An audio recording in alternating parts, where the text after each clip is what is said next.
Muy bien, hoy es día martes 09 de marzo de 2021 y esta es la clase de termodinámica y mecánica estadística 2 de la Escuela de Física, Facultad de Ciencias de la Universidad de Honduras.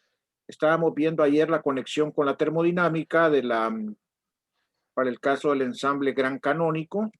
Repasamos cómo se calculaba la probabilidad diferencial en términos de la densidad de probabilidad que viene dado de esta manera para el ensamble gran canónico, donde esta suma de estados que está aquí abajo representa la gran función de partición, de la cual se debería de obtener toda la termodinámica para el sistema.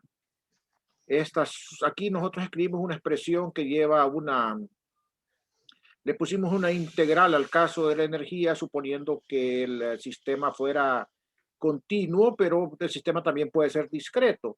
O sea que esa expresión yo la puedo modificar también por una suma. Entonces, en lugar de sumar sobre el número de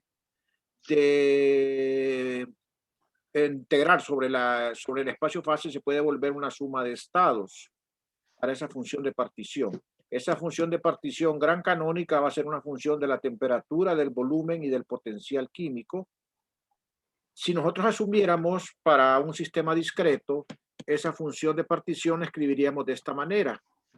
Y se acuerdan que ayer yo les dije que esa función de partición yo la podía pasar de esta manera a una suma, manteniendo primero a sumar sobre todos los estados para un n fijo y luego sumar sobre los distintos valores de n. Y que entonces esta suma que está aquí se podía escribir de otra manera. O sea, escribiéndola de esta manera como la suma sobre n de e a la menos beta mu por n, suma sobre j de e a la menos beta e jn. Tuve la impresión, y no me equivoco, de que eso quedó un poquito flojo. Perdónenme que me están llamando aquí. María Luisa, ¿qué tal? Estoy en clase, fíjese, pero cuando termina, bueno, ok.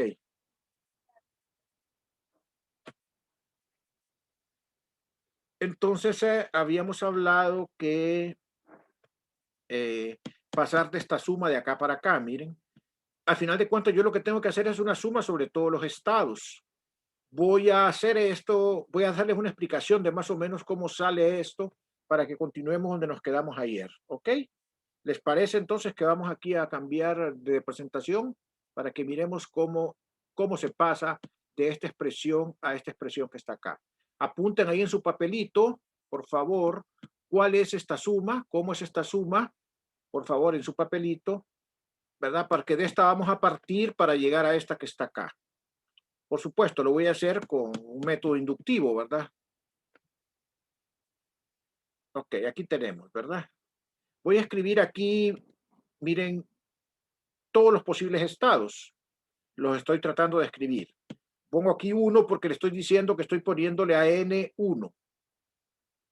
A N1. Entonces, un término sería E a la 1 beta mu por E a la menos beta E1. Acuérdense que la suma se puede escribir como un producto. Me refiero a esta suma se puede escribir como un producto. Entonces, aquí tenemos, solo que voy a hacer la suma de todas las posibles combinaciones de esta manera. O sea, yo lo que tengo es que calcular todas las formas en que coloco N1 partículas en E1, N2 partículas en E2, N3 partículas en E3, etcétera. Y eso es una combinación de todos los posibles valores. ¿Ok? Entonces, vamos a hacerlo así. Si yo tengo una partícula, entonces tengo un caso sería de que tenga una partícula en el estado de energía 1, que tenga una partícula en el estado de energía 2, que tenga una partícula en el estado de energía 3, etcétera. Si yo tengo dos partículas, un caso es que tenga dos partículas en el estado de energía 1, dos partículas en el estado de energía 2, dos partículas en el estado de energía 3, etcétera. Tres partículas. Que yo tenga tres partículas en el estado de energía 1, 3 partículas en el estado de energía 2, 3 partículas en el estado de energía 3, etcétera. 4 partículas en el estado de energía de 1, 4 en el de 2, 4 en el de 3, etcétera. Finalmente, que yo tenga n partículas en el estado de energía 1, n en el 2, hasta n en el hasta n en el hasta n en el n, ¿verdad? Aquí sería en el n, porque ya tenemos n acá, ¿verdad? N en el n sería aquí, vamos a corregir.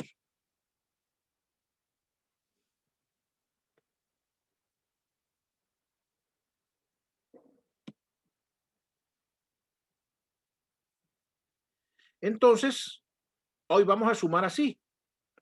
Vamos a sumar primero. Espérenme que este PDF me está fallando horriblemente. Pues vamos a sumar primero las filas y después las columnas. Entonces, mire, voy a sumar primero la fila. Entonces tengo E a la 1 beta mu. ¿Y qué me va a quedar acá? Por factor común de E a la menos beta de 1, E a la menos beta más E a la menos beta de 2, más E a la menos beta de 3, etcétera. O sea que lo que va a quedar aquí es la suma sobre J de E a la menos beta de J. Ahora sumo la siguiente fila, que sería la fila E a la 2 beta mu. Entonces va a quedar aquí E a la menos beta EJ de factor común, la suma.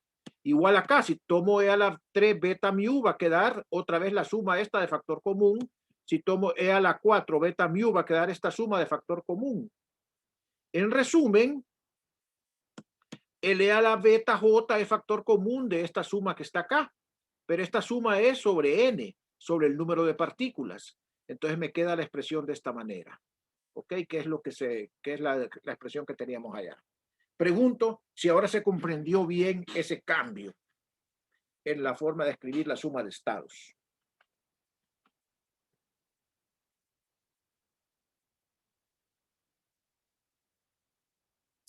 Solo tengo una pregunta más. Sí, dígame. ¿Por qué tiene un número 2, 3, 4 frente a No, la exponencial? solamente es para ayudarme a ordenar los arreglos. Yo aquí estoy fijando el número de partículas. Les digo, aquí es para una partícula, aquí es para 2 partículas, entonces voy en la fila, mire. Sí, sí, aquí enfrente del exponencial, del segundo exponencial, porque hay un número 1, un 2, un 3. El primero sí lo entendí, pero el otro.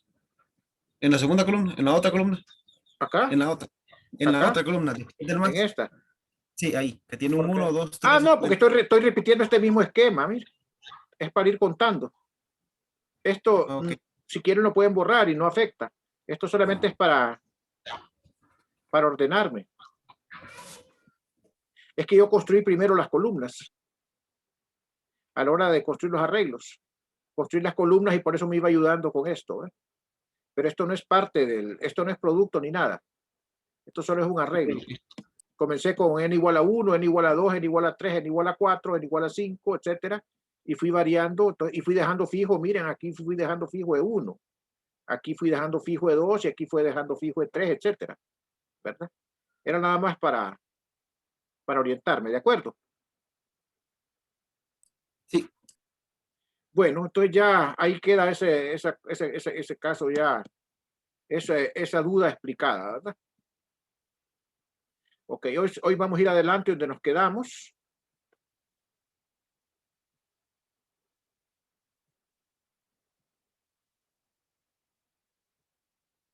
Estábamos calculando los valores medios, ¿verdad? Y las relaciones con el potencial termodinámico.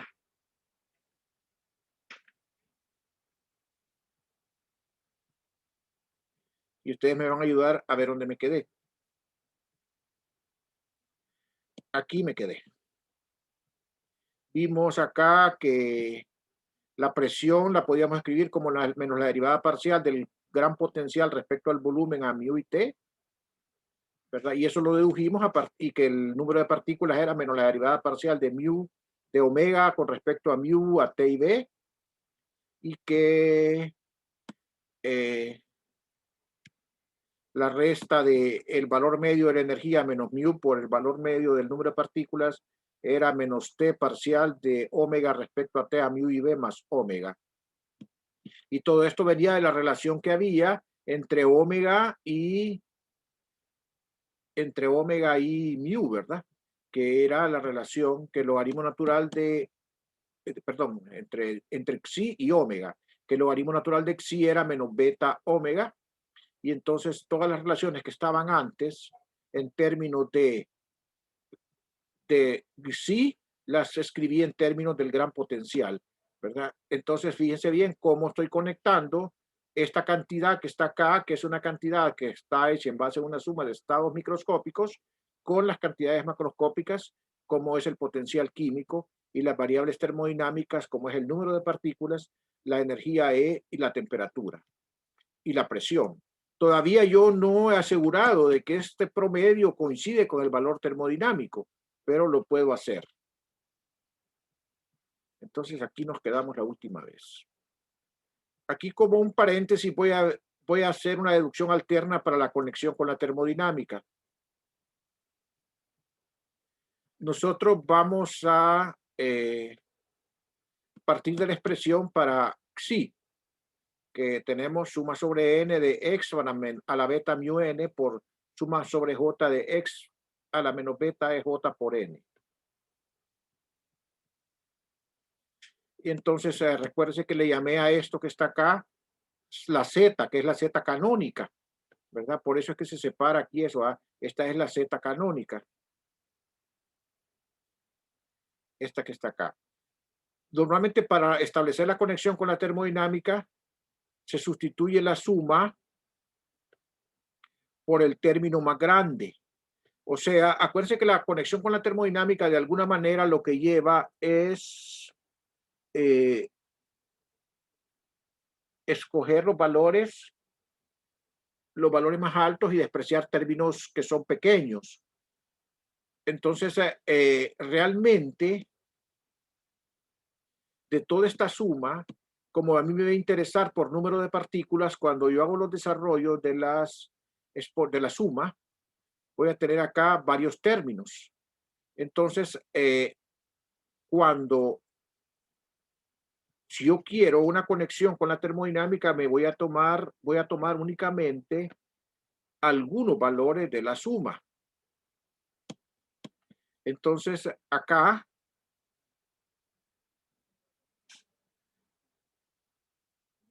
esta suma que lleva acá E a la beta mu n,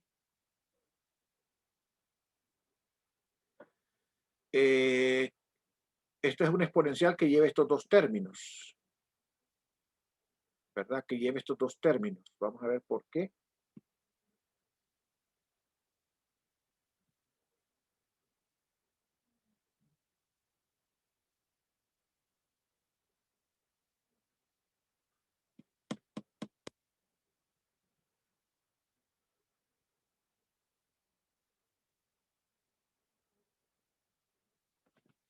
Ese logaritmo es el que tengo dudas. Ese z lo puede expresar como exponencial del logaritmo natural de z. Por eso es correcto, ¿verdad? Ese z lo puedo expresar como el exponencial del logaritmo natural de z, y entonces quedaría esta expresión. Entonces sacamos un signo menos afuera para que aquí me quede menos y menos. Y entonces, ¿qué es lo que va a ocurrir? Si nos quedamos solo con el primer término, al ser esto un menos acá, quiere decir que va a corresponder al mínimo de esta cantidad que está acá, a minimizar esta cantidad que está acá, a la mínima cantidad de este. Y eso va a corresponder al primer término nada más. Precisamente le saqué el signo menos para que quedara una exponencial negativa, ¿verdad? Y entonces va a corresponder al mínimo de este. O sea, mientras más pequeño sea este, entonces va a ser más grande toda la exponencial. Y entonces eso equivale a quedarse solo con el primer término, ¿verdad? Entonces, si nosotros recordamos que menos kT, logaritmo natural de z, es la energía libre de Helmholtz, entonces sustituimos acá. Aquí vamos a tener x menos beta por el mínimo de este, que sería el mínimo de F menos mu por N, donde F es la energía libre de Helmholtz, ¿verdad? Y eso sería un valor aproximado. Miren, esto equivale a todo aquello que hacíamos de hacer un desarrollo del logaritmo de este logaritmo de xi y dividir entre n, y que solo nos quedábamos con los primeros términos porque los términos de 1 entre n eran despreciables. En vez de hacer ese desarrollo, esta deducción alternativa se basa en quedarse solamente con el término más grande de la exponencial, y ese término más grande corresponde al valor mínimo de esta suma que está acá, porque lógicamente, haciendo estos negativos, el valor más grande del exponencial va a corresponder al mínimo de esta suma que está aquí. Y se saca ese signo menos precisamente para eso, y para que aquí quede la energía libre de Helmholtz. Entonces, el sí sería aproximadamente, ya en el límite termodinámico, a la exponencial de menos beta por el valor mínimo de F menos mu entre N. Ahora nosotros vamos a recordar el potencial, el gran potencial era U menos T por S menos mu por N. Eso lo dedujimos allá al comienzo. Y este U menos T por S es la energía libre de Helmholtz. Entonces, omega resulta ser F menos mu por N. Y entonces la gran función de partición resulta ser exponencial menos beta omega. Si ustedes se recuerdan, yo no había hecho la justificación de esto antes. Estaba esperando aquí llegar a este punto. Porque aquí yo lo usé directamente. ¿Verdad? Lo usé directamente. Pero la justificación está precisamente en esto, ¿verdad? En este punto acá. En que en el límite termodinámico equivale a tomar el término más alto del exponencial, que es el que va a subsistir en el límite termodinámico. Y entonces ahí llegamos a qué? A la expresión esa, ¿verdad? De que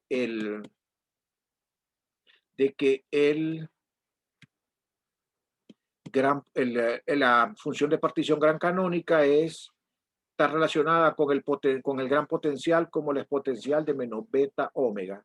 Por eso es que omega es menos 1 sobre beta logaritmo natural de la función de partición. Yo les decía entonces que el gran potencial era la función natural para el ensamble gran canónico. ¿Se acuerda que antes aquí teníamos F, la energía libre de Helmholtz, que era el potencial natural, porque lo obteníamos directamente del logaritmo de Z? No teníamos que hacer ninguna derivada, sino que obtenerlo directamente. Entonces ahí eso era para justificar eso, ¿verdad? Si nosotros tomamos el límite termodinámico, vamos a obtener un omega prima, que va a ser un omega por número de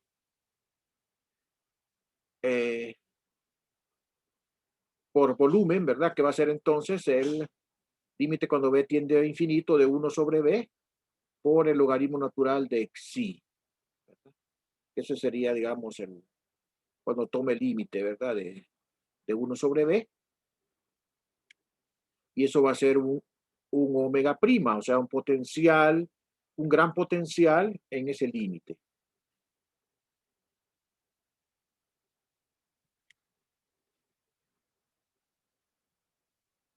Ese omega prima va a ser el gran potencial por volumen, gran potencial termodinámico por volumen.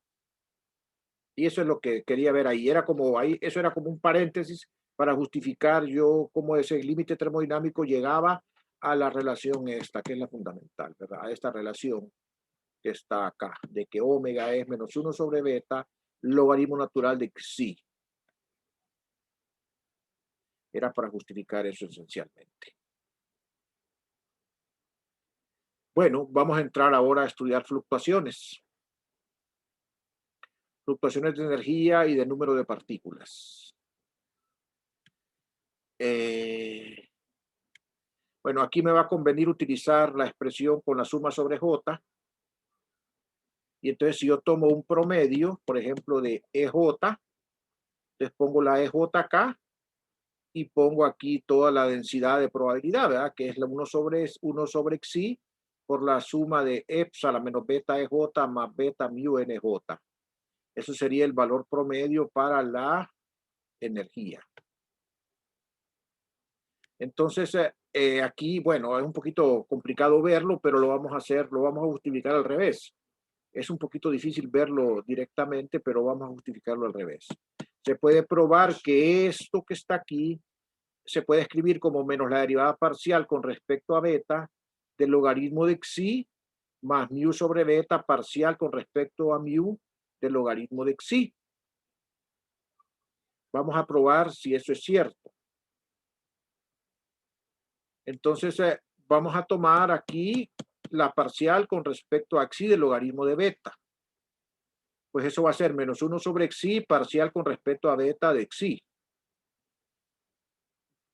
Y eso va a ser, entonces, menos 1 sobre xi parcial con respecto a beta de la suma sobre j exponencial menos beta EJ más beta mu NJ. Y entonces eso va a ser menos 1 sobre xi como la derivada de la exponencial es la exponencial misma. Entonces queda aquí la suma, ¿verdad? Queda la exponencial misma por la derivada interna. Como estoy derivando respecto a beta, la primer término da menos EJ y el segundo término da más mu NJ. Le vamos a llamar a esta ecuación que está acá. ¿Está claro ahí?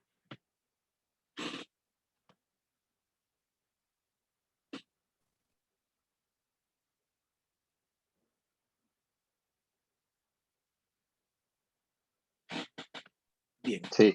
Ok. Ahora voy a tomar mu sobre beta parcial de mu con respecto al logaritmo natural de omega. Perdón, de xi. Eso va a ser mu sobre beta, 1 sobre xi parcial de xi con respecto a mu. Eso es mu sobre beta, 1 sobre xi parcial de mu de la suma sobre j del exponencial menos beta EJ más beta mu NJ.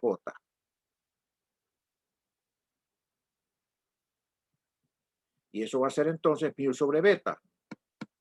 1 sobre xi. Entonces la derivada del exponencial es la exponencial misma. Y ahora tengo que derivar la interna. Como es respecto a mu, solamente queda este término que da un beta NJ. El beta se cancela. El mu es una propiedad intensiva, queda ahí. Y lo que tengo aquí adentro sería un promedio.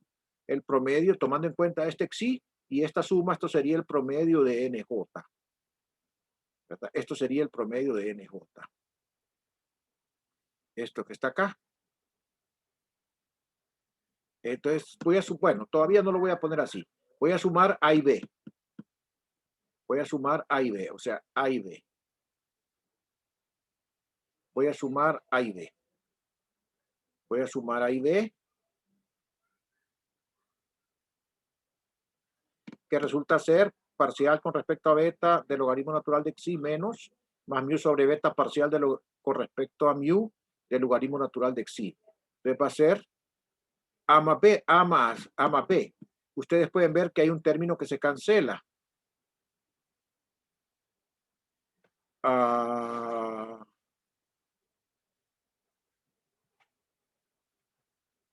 Vamos a ver cuál es el término que se cancela.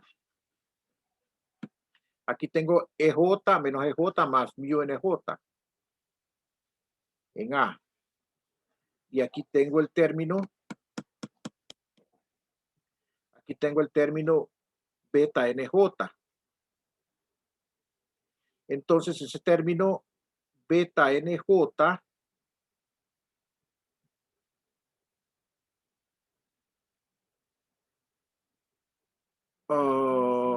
permítame. Creo que lo vamos a tener que hacer ahí despacio porque no se ve muy claro acá. El término A. Vamos a ver, lleva este factor acá EJ por esto y lleva el factor mu NJ por esto. Ok, entonces es todo esto por esto. Y el otro término lleva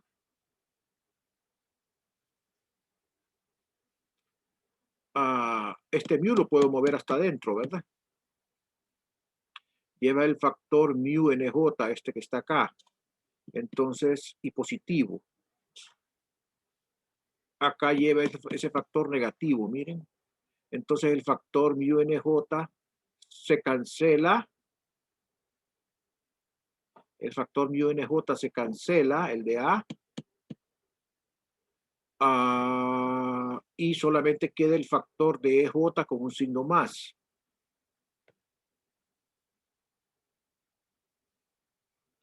El beta no juega porque aquí se cancela. Entonces solamente va a quedar el factor de EJ con signo más. Miren este que está aquí. Y eso es el valor medio de EJ. Entonces acá, en efecto, hemos probado esto que está aquí, que el valor medio de EJ es esta suma de estos dos términos que están acá. Eso es lo que hice en el paso anterior. No sé si les quedó claro ahí ve, hay que hacerlo, ¿verdad? Es decir, aquí yo lo vi ya porque ya corroboré de que al sumar se cancelan dos términos.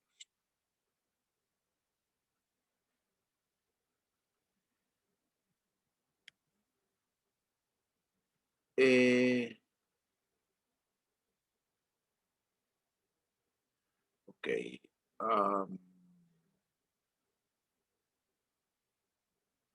El valor medio de NJ, que es teta a la menos 1, o sea, 1 sobre teta, multiplicado por la suma sobre J de NJ exponencial menos beta EJ más beta mu NJ. Se puede probar que es 1 sobre beta parcial con respecto a mu del logaritmo natural de xi. A esa ecuación la vamos a llamar ecuación asteriscado. Creo que ese es bien fácil de visualizar. No hay necesidad mucho de que nos metamos a demostrarla. Vamos a ver si se visualiza.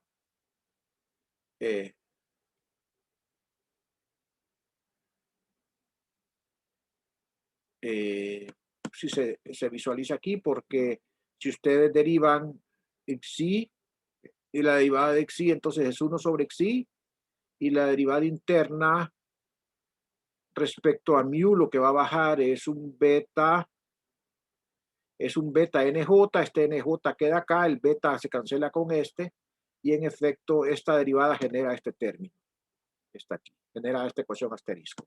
Y entonces esta expresión es igual a esta. Ok, entonces ahí tenemos nosotros los valores medios o los valores esperados para el número de partículas NJ y para el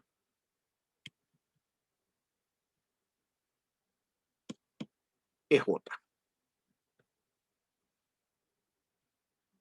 Ok, ahí los tenemos ya deducidos en términos de la función, de la gran función de partición.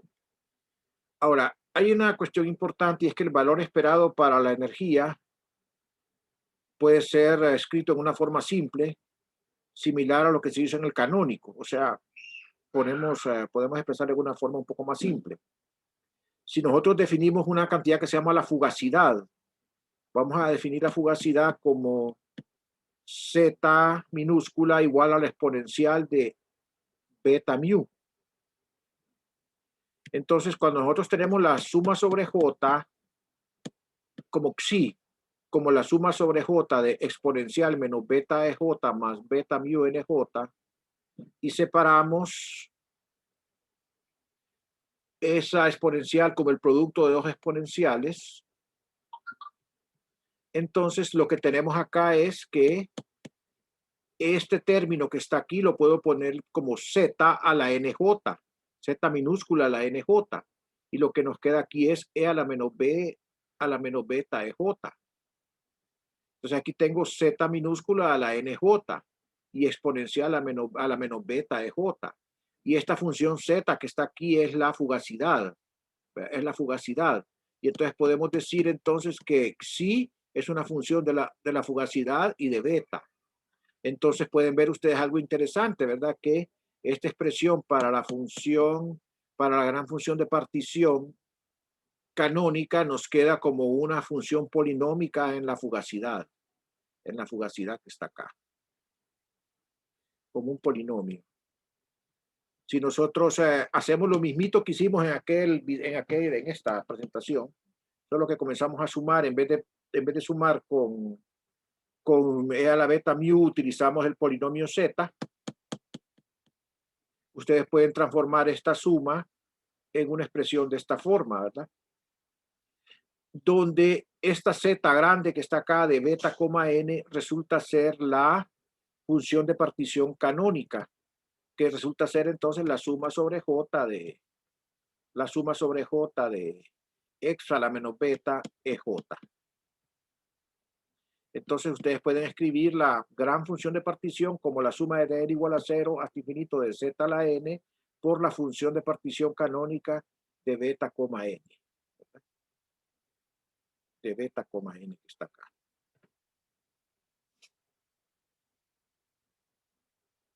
Lógicamente, ¿verdad? Esta suma pues es la suma sobre los estados e a la menos beta ej. La suma sobre j, que es la función de partición canónica. Entonces aquí tenemos la z, que es la función de partición canónica. Entonces pueden escribir ustedes la gran función de partición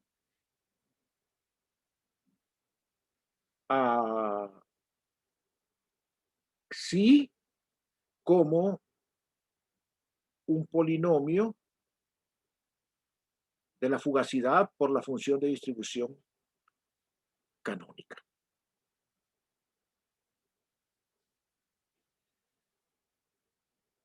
¿Verdad? O sea que son polinomios en la variable z y los coeficientes de ese polinomio corresponden a la función de partición para n partículas, a la canónica.